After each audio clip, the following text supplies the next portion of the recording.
Welcome to this last episode for this year of Innovation Circle. We will talk about angel funding and how angel funding can play a role in enabling and catalyzing innovation. As we always say, innovation is about experimenting with ideas at scale. And we've often talked about finance and try to frame it as a matter of not enough finance out there. On the other hand, there is an enormous amount of liquidity out there. I've been working in countries where you see venture capital investors flying in almost every week, and they come back and they say, there are simply no projects to fund. There are simply no projects that have that maturity that is needed, the potential bankability for funding, even though they are willing to take on projects with 90% or higher risks of failure. So the challenge in all of our countries, but here we will also focus on Western Balkans, is how to build and nourish this pipeline. And there's a lot that we can do from the policy side, and that's where angel investors could play an important role. Angel investors are basically private investors into ventures, but most importantly, they tend to be the ones that bring experience, contacts, networks, opportunities, engagement, and enthusiasm, specifically for pre-revenue startups, disruptive products, such as Oculus, for instance, was an angel investment. Several AI diagnostics tools have been, and I'm sure we'll hear of a few examples today. The special focus will be on the Western Balkans, where we are very, very keen to work, both with Bojana and Montenegro, of course, but also at the regional level. And we had a couple of meetings, and one thing that came to the fore is that there's a particular potential that's often neglected in innovation in potentially scalable and tradable services. So we've seen quite a bit of momentum on what is called business process outsourcing services and ICT programming services. But we discussed that the potential is actually much larger, that you could look into, for instance, potential EU demand, EU value chains that now, driven by blockchain and digitalization, have opportunities to farm out at scale a much larger range of value creating opportunities. And Western Balkans already has its foot in the door, and by thinking broadly and by engaging, of course, the expertise of angel investors such as our guest today, I think there's tremendous potential there that we sometimes overlook. So we're delighted to have our dear ETIN member, our very engaged Bojana Femić-Radosavović, Executive Director of the Innovation Fund of Montenegro, who will lead and moderate this session. And of course, our guest of honor is Carolina Romero, an experienced entrepreneur and angel investor who has worked in Colombia, I think, but also in the Western, as an entrepreneur, but also recently in the Western Balkans, to try to nourish and build up, let's call it the angel investor ecosystem. We're overusing that term, but Christmas is coming. So let's dive into this fascinating discussion. And Bojana, over to you. Thank you, Lars. I think, first of all, I have to say that I'm a huge ETIN fan. I'm not only a member, I'm also a fan of all the activities that ETIN is doing. So I'm very honored that today I can serve as a guest of this podcast. I had a great experience once being a guest, and now I'm very happy to be a host of one. Also, on the other hand, Carolina Romero is one of the, I think, most loved, not only business angels, but also mentors that works with whole region. And I think that it is really a great honor for all of us to have MC, as we all call her, to have her today as a guest of this podcast, because she really can tell us a lot of very beneficial things about the business angels, knowing that first of all, MC was entrepreneur, so she walked in that shoes. And after that, she became a mentor and a business angel.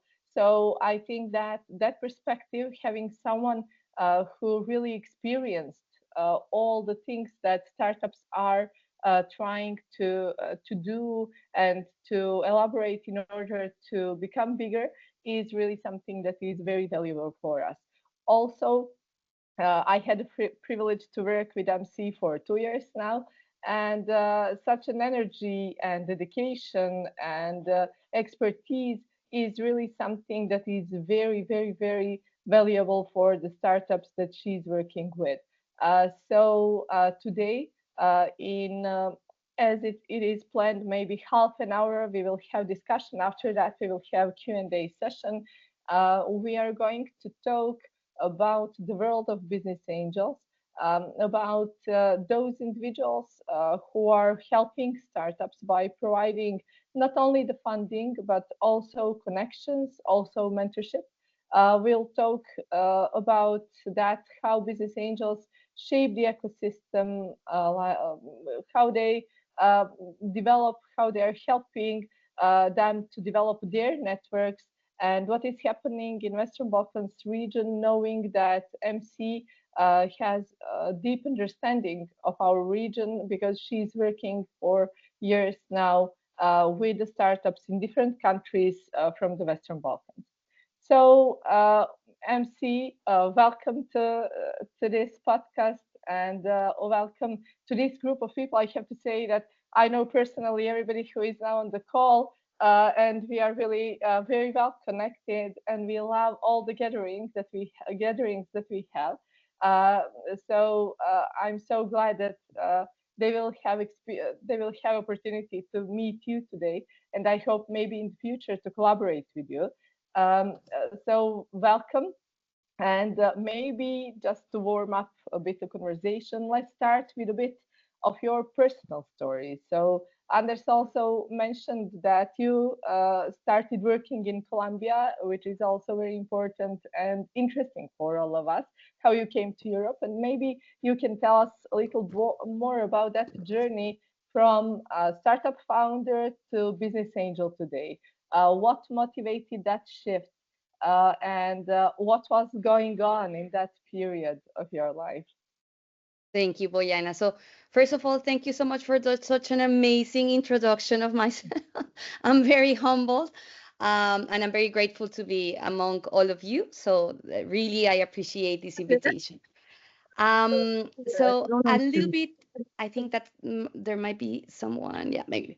Okay. So a little bit about me. As you can see, I have an accent and a name, and then I'm originally from Colombia. I was born and raised there, and I had the first experience of entrepreneurship back in my country in that was year 2008, where we didn't have, let's say, this financing ecosystem as it is developed these days. So for us, literally fundraising was one of the toughest, if not the most challenging, let's say, jobs itself, and at the same time running the startup and getting the most talented people to actually build it up. And it was thanks to the literally belief and trust of some at that time high net worth individuals who decided that they would like to back us up, but because they believe in the team and the idea more than anything else.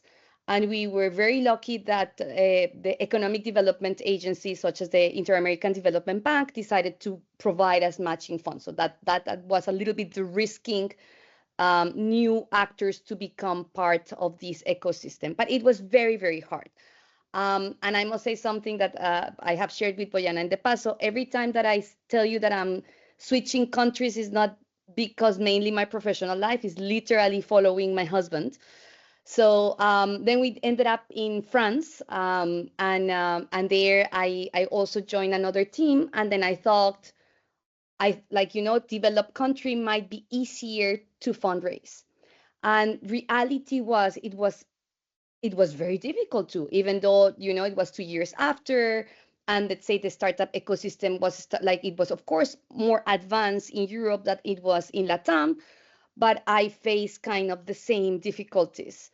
Therefore, when we moved to Switzerland, and that was my move, I decided that after getting some money from an exit and everything, it's like, okay, now I want to be on the other side of the equation. Now I want to be that individual that backed up us, and as we call angels, like that we have the two wings, the wings of the money, but most importantly, the wings of, let's say, the network and the help and the support. And let's try to find out how does that work. And in that journey, I was blessed to ended up with a group of individuals, one of them who was my former business partner, Brigitte Baumann, who was very experienced investor and very experienced founder, who literally transfer all of that knowledge to us by the learning by doing. So we were literally putting our own resources and at the same time learning how to walk that path. And that's a little bit how it started the entire journey, learning by doing, trying to understanding that difficult journey from a financing point of view in the founders, and then ended up to be, let's say, a passion on my life that it's exactly supporting entrepreneurship, investing my own money in founders mainly. Of course, great ideas, but most importantly for me is the human component, the founders itself. Yeah. Yeah, we're going to talk about that.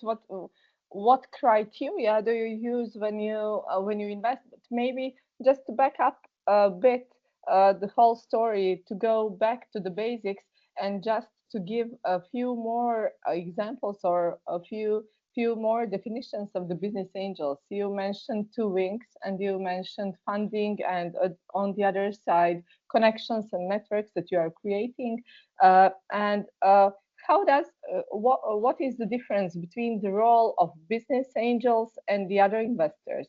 And what do you think? For example, I come from the public institution. You already know that is providing grants from the state money. What is the difference when you give state money and lazy money, maybe because it is totally free when you're giving a grant, than ones that you're giving as a business angel? Perfect. Thank you. Great. So normally a startup, let's say, has different stages of development. So one of the main things that for me was evident, but not for the individuals who joined the journey from an investor point of view, was clear, is that this is a long-term investment and it's illiquid by definition, because of course the startup is literally, and sorry for the redundancy, it starts with an idea. So it's an ideation. And I must say that where grants are great, like, and then there are different types of grants that are part of that supply chain. So those grants, great to support the ideas, to support the founders, to actually make the jump to be part-time in one place, to actually fully dedicate to the startup. And then let's say we have the founding round. That is precisely when we go and we say we have the 3 Fs that are the family, the friends, and we normally call them fools, but I love to call them familiars, that actually decide, to support this entrepreneurship. And that definitely is your circle of trust. Is whoever loves you and believes in you and actually, is investing the money. Then and at that stage, normally a startup can have either a proof of concept or hopefully what we call an MVP, a minimum viable product, where they actually can start testing with few individuals.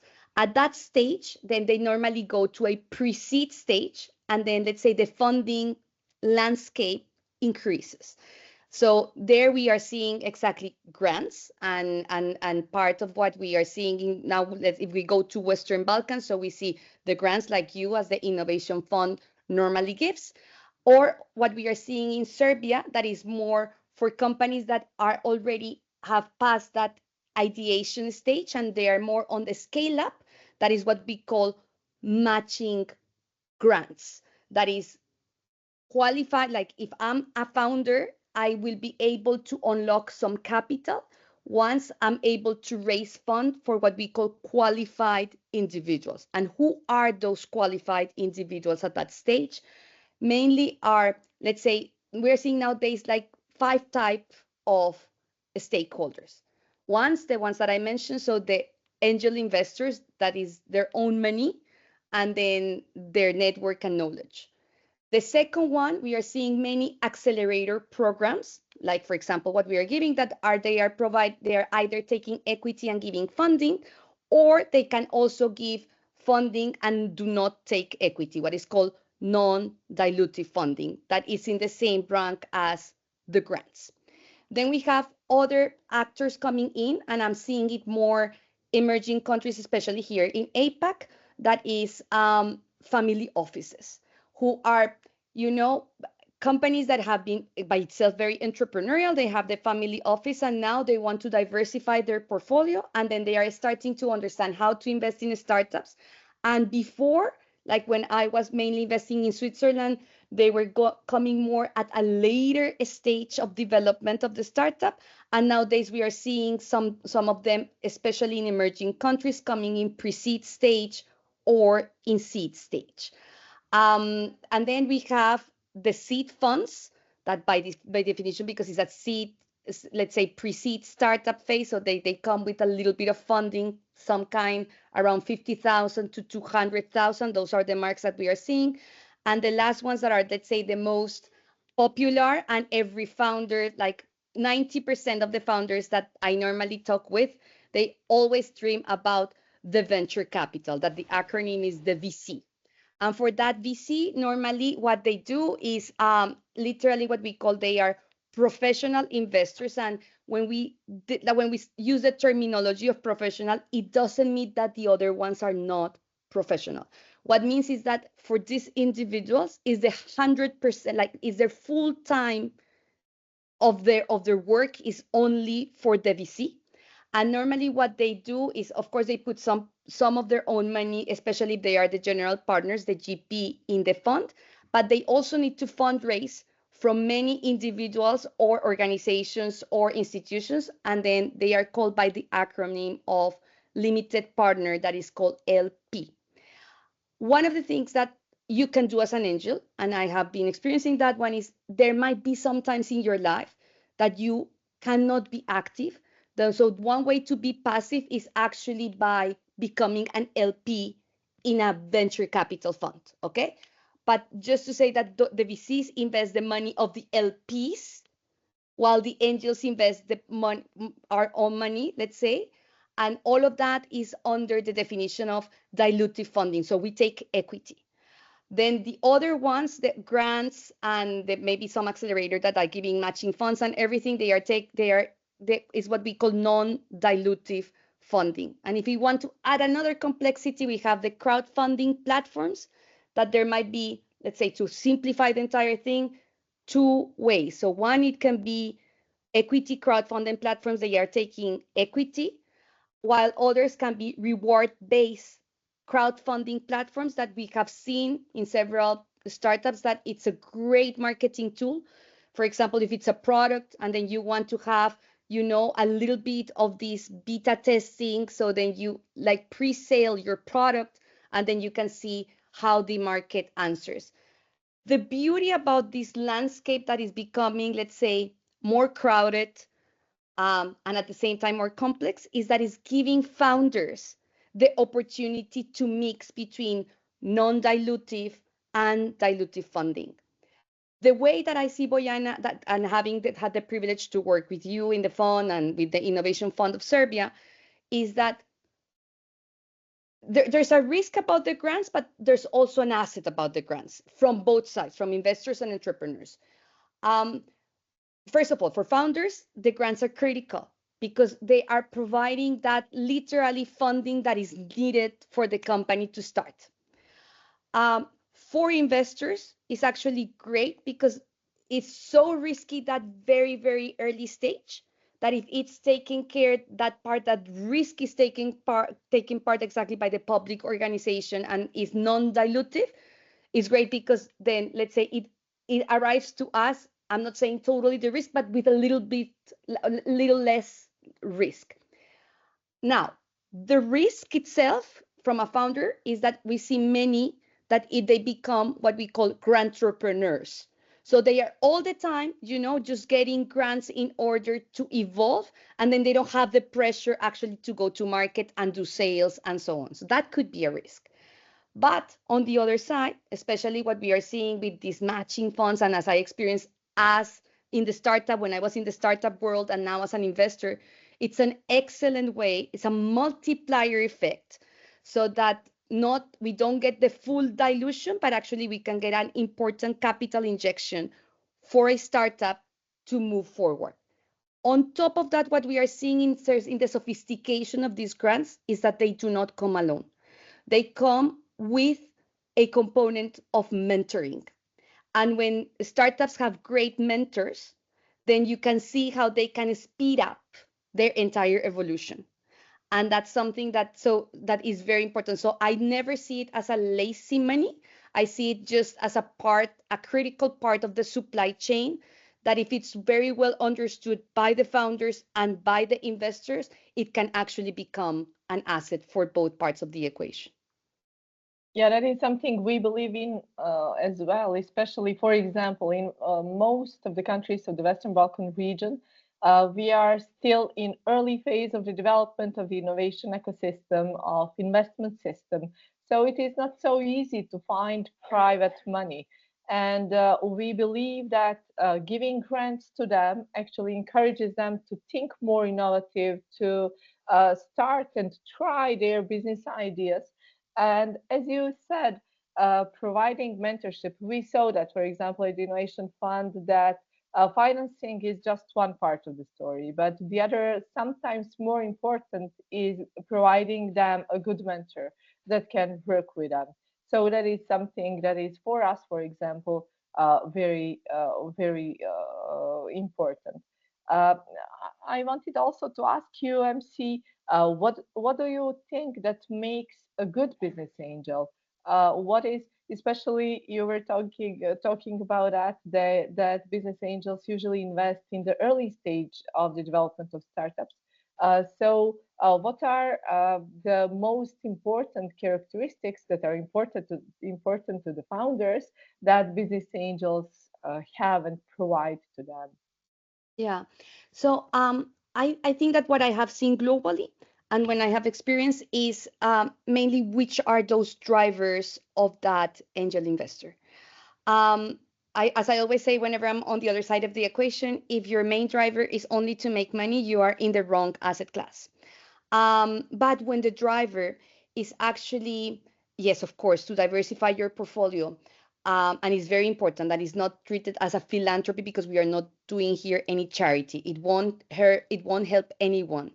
But if it's an experienced angel investor in the sector where let's say the startup is operating, it can provide like unbelievable insights and and of course knowledge about it. So that's one.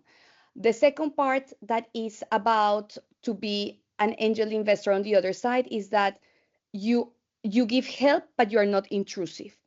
There's a very, let's say, risk here too, that I have seen it everywhere, especially from first time angel investors, and is this attitude of I know it all and I'm going to tell you what to do. And the best thing that you can do, like I always referred also like a parent, is to let the individuals be. Like I always say to the founders, you guys are in the driving seat. I can suggest few things, and many of us we can suggest, but I respect you so much that then that definitely something that you are in the driving seat. The third thing that I have seen very consistent, it's about the relationship. We are peers. It's not that they are like, because I'm an investor, is kind of this relationship, kind of an employee, and like, and that can become like, can evolve in that way when, for example, we have some deal terms, some clauses that we add into the term sheet that might put in risk that relationship, such as liquidation preference or yeah, so some liquidation rights that I always say careful, because that might change the relationship. And the fourth one, I think, is the generosity, in terms of not only in terms of the money, but is the generosity of, I think, two main things. Number one is to share your network and your resources. But most importantly, and I think I was sharing that with you, I think that literally 80% of what I do with the companies that I invest in or the startup founders that I work with is I become a great listener. Because this is a very solo journey, and because I experience it, I know it. So that it's not about oneself and the knowledge and everything. It's about how can I be a resource, because your success is our success. So when you understand that, then the entire relationship actually works in a very nice way. Yeah, and that is definitely why it is very important that you were in the shoes of the founder, so you can really feel that and you know how it feels from that point of view. So I think that really brings a totally new level of the understanding from your side. And I once talked with a vice president of Google, visited the fund, and he shared with us that he also is a business angel that writes small checks, and I asked him what is his investment strategy and what is that what he invests in. And he told me that he has only one criteria, and that is a team. Not the idea, but only the team. I wanted to ask you the same thing. When you are making decision about the investments that you are going to make, what is the main criteria or several of them that you are using in order to decide? Thank you. So I think in my personal case, there are three. So number one, um, it's about the sector. So normally, if because it has happened every time that I move countries, so then it takes me some time to understand. So first of all, one of the things I learned in life, but this is very personal, is that better if you are with someone in everything.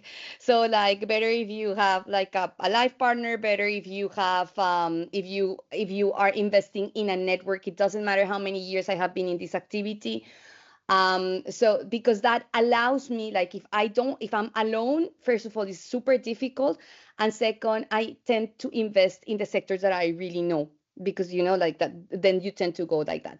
While if you are part of a network, you actually can start trusting your peers, and whenever they have very strong in a vertical, you can actually go to that one. And a classic example in my case, it was I didn't know I don't have a healthcare background. And one of my best investments has been in a healthcare startup. And it was because the network that I was in, it was very, very strong. And so I joined the healthcare vertical and I had like great experience and I learned. So number one, exactly, it's about the sector and the working model, meaning how am I investing? And I always want to invest in group. The second piece would be definitely in that specific sector that allows me to, the founders. 100%. For me, it's more important an A team and a B product than an A product and a B team. And at the same time, also that I learned, and maybe again, something very personal is I need to have a footprint. Meaning, even if cannot be there because I really want to be next to the founders and understand pretty well, then I will join either a network that has a very strong footprint that can actually support the founder in all of this way. And maybe the last piece, that doesn't need to do anything with the startup, but is very personal. It's about the way to invest. Like I always say to the founders, especially when we are discussing nowadays, okay, I have received these term sheets, like with who, especially angels, I should go. And then I always put on the other side of the equation, and I said, whoever is willing to accompany you in this very long journey, which means, um, whenever I design my investment strategy, is not only thinking the short term, like meaning I'm just gonna give one ticket and then that's it. Normally I consider it, okay, let's say the startup, and saying a number, let's say we say, okay, 20,000 for this startup. It's not that I'm gonna invest 20,000 in the very first round when I'm just getting to know the founder. What I do is I start with a small ticket, and here in my house they have a joke, like they say, this is the most expensive date that you have, but it's true. So I normally test the waters with a small ticket, and that's why I go with syndicate, so I don't ruin any capitalization table. And then in the follow-on rounds, not in every follow-on round, but whenever I'm seeing there are great opportunities, I follow on round. So I put some funds aside to accompany these founders in the journey, also from a funding perspective. So I think that for me, that was critical. And whenever I'm investing in a startup, I always make sure I have some funds aside for follow-on rounds, because it will be needed. Yeah, that sounds like a great strategy. And are there maybe some red flags that are saying, do not invest in this? Do you have some of those that really are red flags for you not to go with it? Yeah, lack of transparency and communication. Sometimes when we are in due diligence process, and I always say like there's no perfect deal. There's no perfect partner in life. There's no perfect deal. Even the ones that we have exited, they always comes with red flags. And when I see sometimes founders that they are like they cannot see any challenge or any weakness, or they are not transparent with what is going on, for me it's a complete red flag, because at least myself, I has like in average, a startup takes 2 to 3 literally pivots their business model in order to find the right product market fit. And if there's no this communication, like fluent and transparent with founders, then how can we help? So for me, that's number one. Let's say whenever we are communicating and whenever we are open about, okay, what keeps you awake at night, where are the challenges and so on, that availability and that willingness to actually share what's going wrong. So that's one. The second piece is I don't want everyone to be coachable, but I would like to understand a founders with a strong vision, because at the very end, again, you will pivot and then you will need a vision. And founders that are not like, it's good to be stubborn, but also to understand when is the right time to say, like, listen, this is not the right business model. We need to shift it. So that resilience and so on. So the ones that are super stubborn, that I know it all, that makes me nervous. And then the last piece is when I get in some like critical questions, such as, do you know your competition? And I can see that they haven't done their homework correctly. For me, it's like, if you haven't, like, one thing is maybe you haven't done it properly and ask for help about how to do so, or even a proper market segmentation to understand the market potential. But if you are not even seeing that, then it's a no-go for me. Yeah. And what about the other perspective? What about the knowledge of the founders about the business angels and about the sources of funding? Yeah. Do you believe, what are some common misconceptions about business angels from the point of view of the founders? Or do they have enough knowledge about all the opportunities that are given for funding? Because, for example, we experience, and you were commenting that as a member of the expert committee for us, that some of them are thinking, for example, in our region, that the next round of financing is again going to be a grant. They are not thinking about other ways of funding their business. What do you think about that? Um, yeah. So first of all, that there's a very lack of education about what we call investor readiness. And one of the main things that, and what I have the pleasure to work with so many countries, is that they literally just call me, can you help me with investor readiness programs? And first thing is literally understanding and identifying what we call dilutive funding and non-dilutive, and how the two of it can coexist. So yes, there's a lack of education and awareness of what is out. So that's critical, and it needs to be addressed. The second piece is that there's and sometimes they do not dare to ask. They think business angels are the same as VCs. So that needs to have a clear differentiation, because in terms of not like ticket size, like if the angel comes alone and it's quite experienced, normally they won't come with 100K ticket, even if they can, just due to risk, like, to portfolio management and risk perspective. So that's one. And so not having that clarity is also important. And the third one is that everyone thinks, like literally 95% of founders, they think they are equity fit and VC fit. And it is like, there are some of them that seriously, I have had some exits that it has been all the time angels funding the rounds, and it was great exit for the founders and for investors. And it's because, yeah, it's very innovative, but then simply is not, let's say, for hyper growth.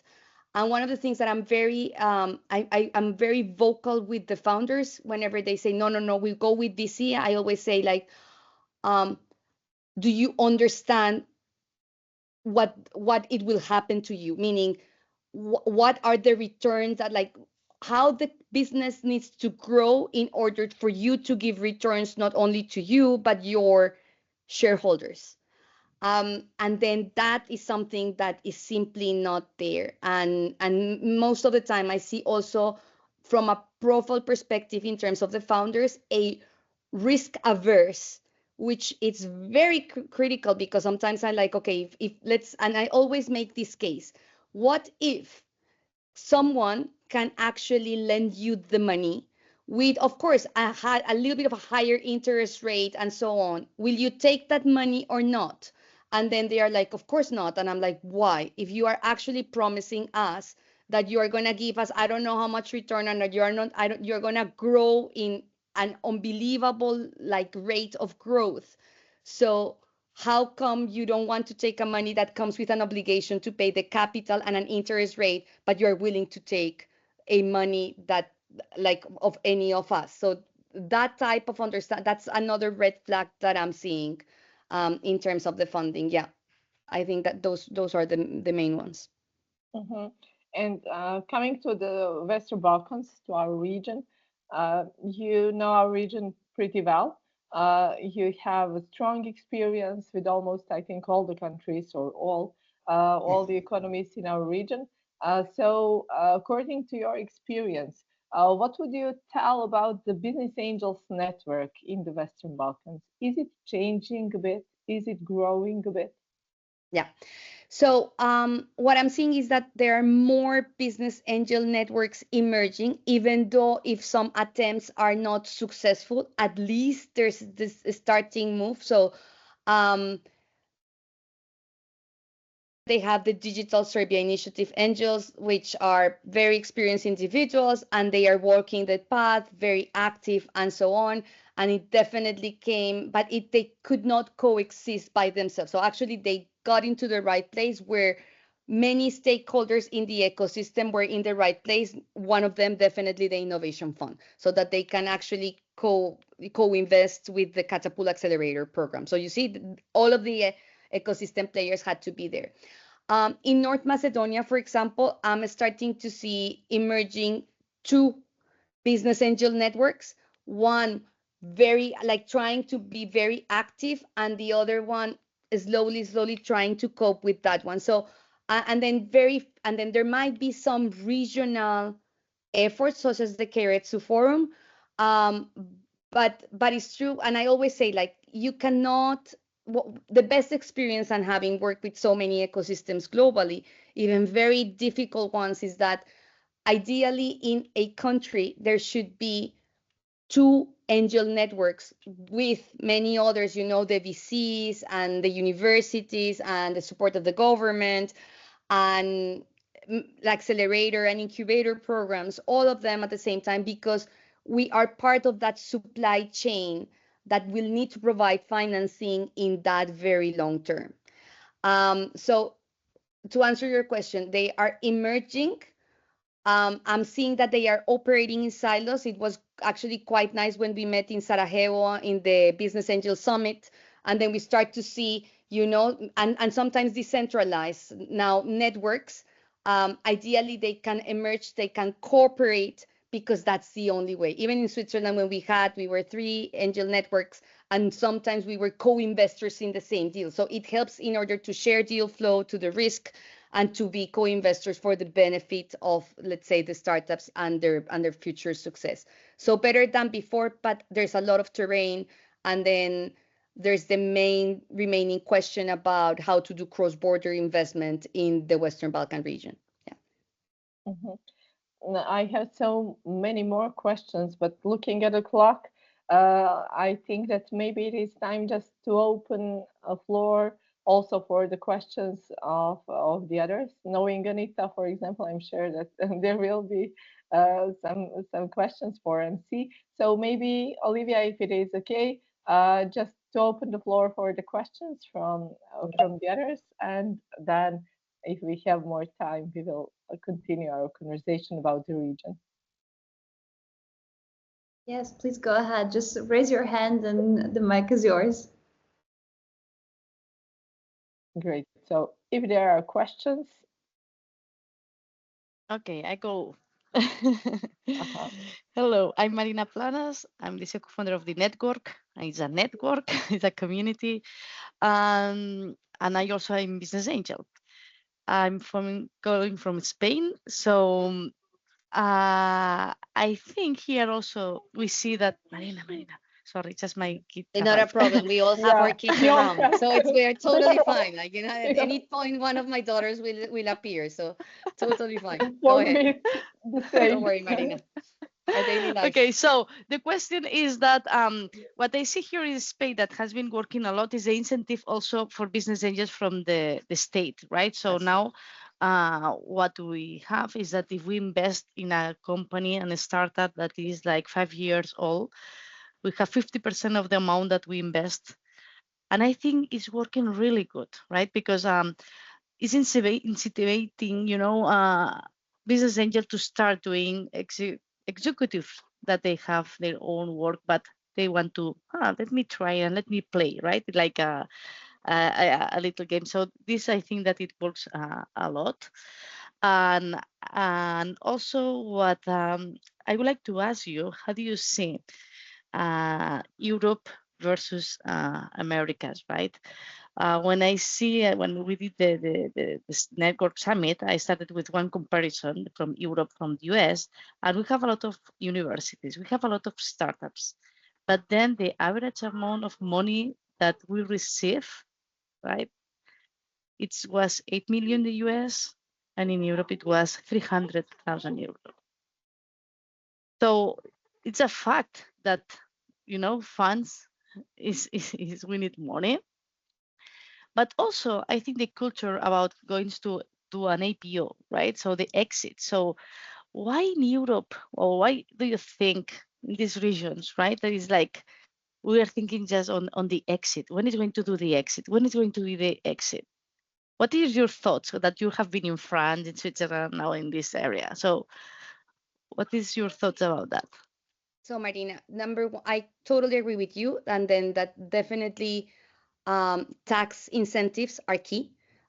So in order to the risk and everything. So what I have seen, and I was just talking with some founders, one critical thing that plays here is the culture, the mindset, and the history of each country. Like, for example, in the US at the very beginning, we are talking exactly like, first of all, they have the accredited investor figure that by definition will, define who is able to invest or not. We don't have that here in Europe.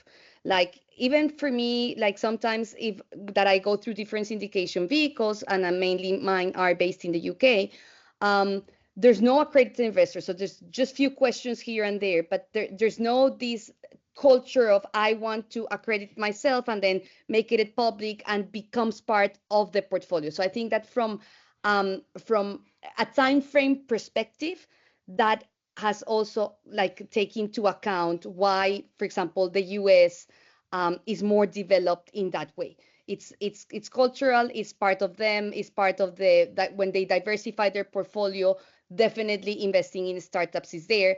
Also, the technical universities and the startup ecosystems are built for that one. And I was just comparing, we had some Serbian startups now in New York, and then they were saying like it's mind-blowing how, for example, the founders, first of all, they pitch with that confidence, but at the same time, the valuations of the company are great.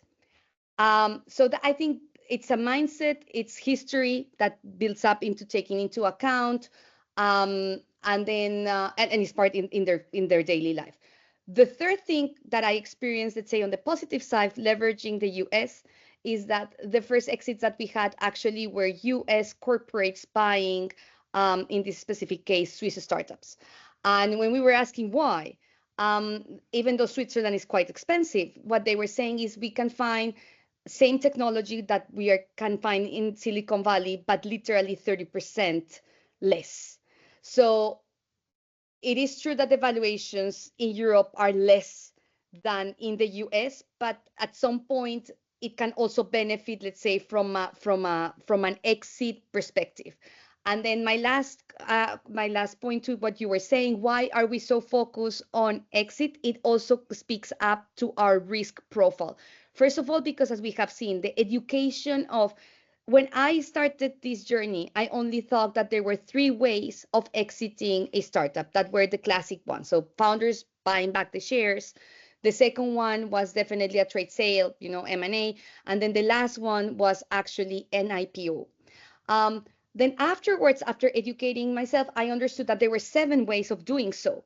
And then I think that lack of education is also in Europe. There are very few angels that, even though, for example, there are some companies, many companies that go directly and they say, I want to file for bankruptcy. I'm dealing with 2 of them now. I say, no, let's go for winding down and selling our assets. Because maybe there could be, a joint venture that can happen and it can become actually an interesting exit.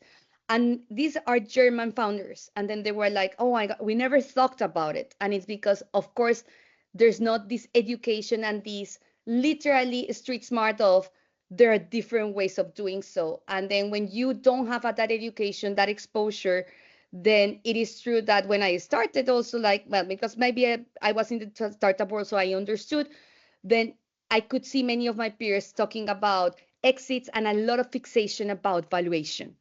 And I was like, but why are you caring about valuation at this stage? For both sides of the equation, like what really matters at the very end would be the exit value. So I think it's just a journey. Having said that, I see Europe better than many other ecosystems like Africa and Latam and even APAC. If we just take off India from the equation, that is doing amazingly well.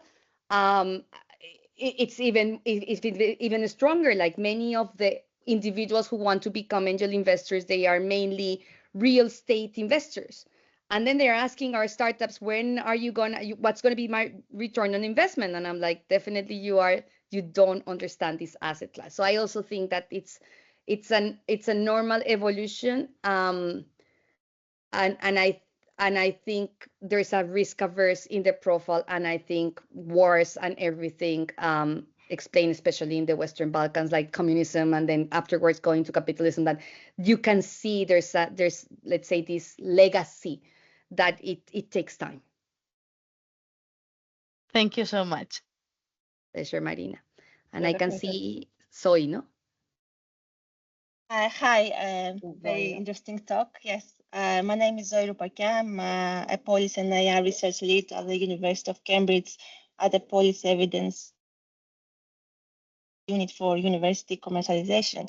And here in the UK, there was a lot of discussion around spin-outs. Last year, the government commissioned a comprehensive study to evaluate the commercialization of university research via spin-out companies.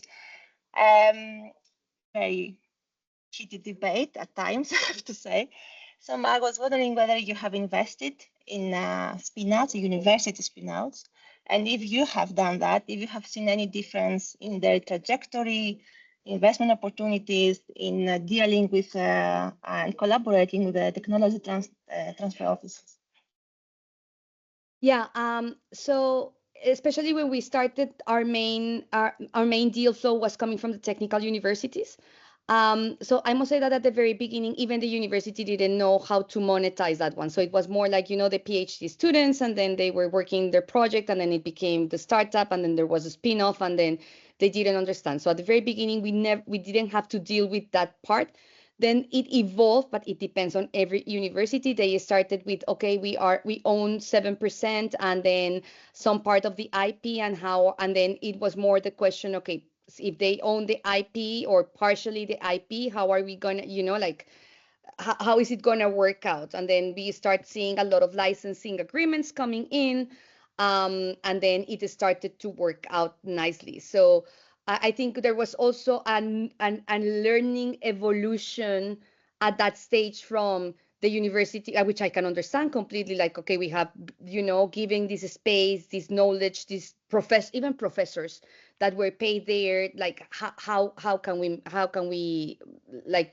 manage that one? What I'm seeing nowadays is quite straight. Is like exactly mainly the main concern is the IP. And whenever I'm doing due diligence, I'm asking, okay, who owns the IP and what is the agreement? Do we have licensing there? Do we have any royalties or any scheme that we need to be aware of? Are they protected in terms of any dilution? And the most important, when I'm not a very technical person, but as I co-invest with others, they are all the time looking about that freedom to operate from a technological part. And if that is clear out, it's okay.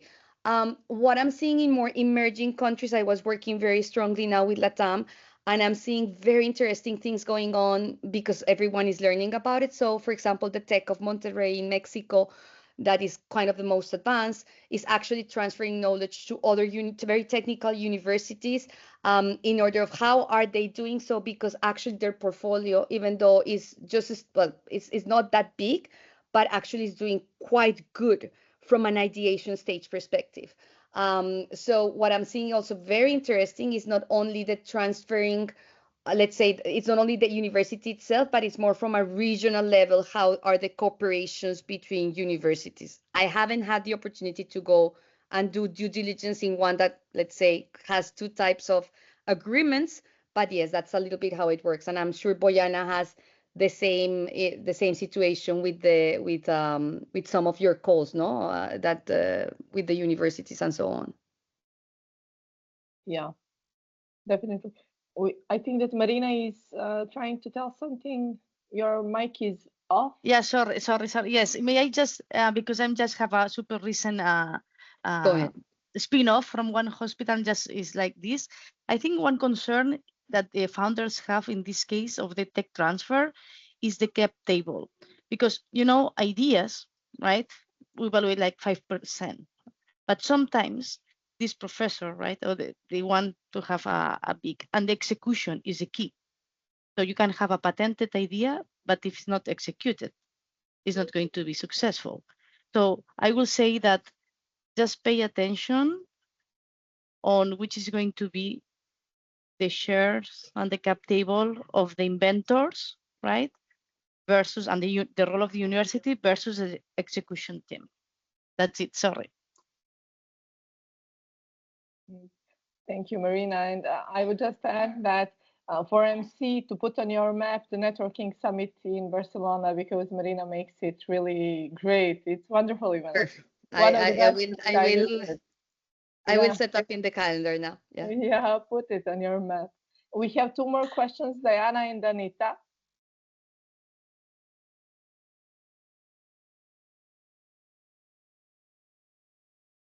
Diana, just turn your mic on.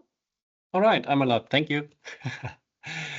Many thanks for all your insights. My name is Diana Engelhardt, co-founder of Unleash Future Boats.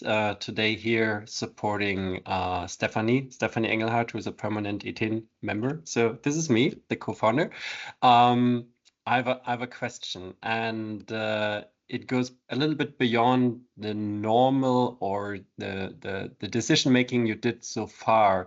I want to challenge the question about Europe and the investment strategy in terms and times of geopolitical turbulence and the political framework within Europe. My question goes like, how does it alter your decision making now for the next 3 to 5 years with risk management of markets, supply chain situation, China? Additional questions like, are you into hardware or are you just focusing on software? Are you going into dual use? Are you investing towards European sovereignty? So is your perspective and investment responsibility altered by what is going on around the past 1,000 days? Thank you. Yeah, thank you, Diana. So I'm just going to give you a very concrete. So my first responsibility as an individual, as an angel investor, it comes with these companies that I'm invested in. So very concrete case, COVID hit. And then immediately, of course, I had an investment thesis that normally I will invest in, this type of sectors and so on. When COVID hit, immediately, all of us, what we said, our main responsibility is to generate as much liquidity in the startups that we have invested in. Therefore, for the next 2 years, we were only literally like we went into financing round and trying to follow on with the existing investment. So that's number one, because that's a little bit of the entire thing, more on the follow-on rounds. That percentage is the most important. The second, definitely macroeconomics hit. And I have been in places where, going back to where I have found unbelievable founders. Example, last year, Pakistan, macroeconomics were not in the right place, even though they had, let's say, they were raising funds from Delaware or from Singapore, but the entire operation was in Pakistan. So at that stage, going back to it's not only about the founders and the sector, but it's, can I add value? And that in that specific case, yes, I could. And then it was not only me, of course, but let's say the syndicate. What we actually were able was to move the company and the founders to the UAE, and then from there they could start, and then helping them to get the funds. So yes, again, I'm Colombian, so I'm used to, kind of chaotic things and so on. So from a macroeconomic perspective, so there are variables that you can control, variables that you cannot control. And the ones that you cannot control are the macroeconomic, situations. But if there's any way, and we work very hard also with Palestine, when that situation happened, or with Lebanon, and to push, like to move, helping the startups that we believe in to move into different geographies where they can, establish their businesses. That's something that, I don't know, maybe because of the nature of where I have been and so on, I'm used to that one. So story short, yes, there are sectors that, of course, nowadays I'm into AI healthcare, like AI literally into the healthcare. And it's a personal reason. I have one of my daughters is special needs, and so I really want to go towards that. But again, that's why I'm an angel investor and I'm not managing any funds or any money from any people. So it's case by case. Yeah. Thank you. Welcome. We are running out of time. So maybe we have time only for one question that Anita has.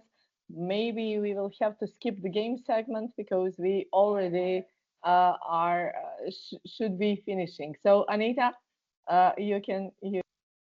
Yeah, well, I think this must be the best innovation circle I've participated in. I'm thinking the discussion and talk is super interesting, and also Diana, I love your question. For me, I'm also have been founded a network, Tundra network, for female clean tech entrepreneurs. And you're talking about the different ecosystem and what you experience from different countries, Maria. And I think also that is so interesting. And I want to talk more about what's going on all over the world.